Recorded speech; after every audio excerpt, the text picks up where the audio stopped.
लालू यादव से मुलाकात की है, उनका सेहत कैसा सेहत है सर? क्या अब भैया हम इतना ही जानते हैं कि उन्होंने हमसे हालचाल पूछा। पेन उनको ज़्यादा है, बट नेचुरल है। इस उम्र में 3 जगह फ्रैक्चर हुए और मैं उम्मीद करता हूं कि उनकी स्वास्थ्य के साथ उनकी उपस्थिति नाम मात्री देश के राजनीतिक संकट के बीच होना आवश्यक है। और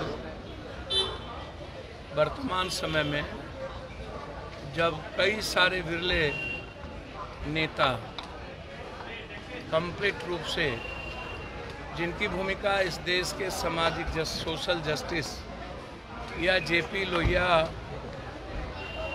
गांधी के विचारों पर चले, बहुत सारे लोग चाहे रामविलास जी हों, बिहार के शरद जी हों, बहुत सारे लीडर जो रहते हुए भी राजनीतिक रूप से अलूप हो गए, कुछ लोग नहीं हैं। उस वक्त लालू यादव जी का हम सब के बीच में रहना बहुत ही आवश्यक है। हम सुकून से कह सकते हैं कि वो लगातार स्वस्थ हो रहे हैं। बस परहेज के साथ बेस्ट डॉक्टर की ज़रूरत है।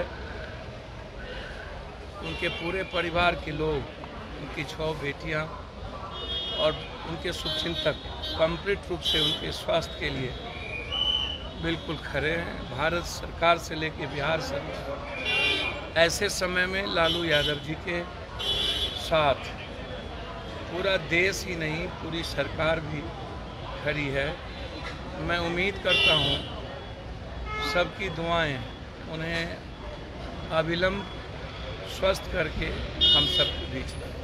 राजीव नगर मामले में हाईकोर्ट ने स्टे लगाया है और कई तरह की बातें कोर्ट ने कही है। देखिए, मुझको मैं उस वक्त भी कहा था और आप लोग कहते थे अवैध जमीन की बात करते थे। मैं तो कहूँगा कि जिस मुआवजा कौन देगा? उप मुख्यमंत्री जी मुआवजा की घोषणा करे। जिसके घर टूटे हैं, जिसका आशियाना समाप्त हो गया, उसको मुआवजा दे बिहार सरकार। और मैं हाई कोर्ट से आग्रह करूंगा, और हम भी इंटरवेनर बने हैं। 14 तारीख को हमारे तरफ से भी लॉयर रहेंगे कि 25 सालों से जो सीओ, डीसीएलआर, एडीएम, दरोगा, कर्मचारी उस वहां पोस्टिंग थी, उनकी पूरी इंक्वायरी संपत्ति की हो, पूरी जांच होनी चाहिए, उससे संपत्ति छीनी जानी चाहिए। सरकार पर भी कंडेम्प्ट होनी चाहिए कि 92 के बाद जो भी पदाधिकारी, जो डीएम ने, चाहे जो जिस तरीके का, यहाँ के जो एसडीओ हैं सिरफिरा, वो जिस तरीके, मेरा आरोप है, मैं उस दिन एक सवाल रखूंगा कोर्ट में कि बिना अनाउंसमेंट के 2000 से ऊपर महिलाएं बैठी थी, बच्चे बैठे थे, आम लोग बैठे थे, बिना अनाउंसमेंट के, बिना आंसू पानी के फव्वारा के, बिना आंसू गैस के, आते ही लाठी चार्ज किस कानून के तहत इन्होंने किया? इन्होंने पहले आपने चेतावनी क्यों नहीं दी? उसके बाद आपने पानी का फव्वारा क्यों नहीं चलाया? उसके बाद आपने आंसू गैस क्यों नहीं चलाया? किस के ऑर्डर से आपने लाठी चलाई? इसके लिए हम लोग केस करेंगे कोर्ट में एसडीओ, डीएसपी पर। यहाँ के टाउन डीएसपी और कुछ लोग ज्यादा मन चले हो गए हैं, ये सबको एक घाटी में समझते हैं कि डर जाएंगे।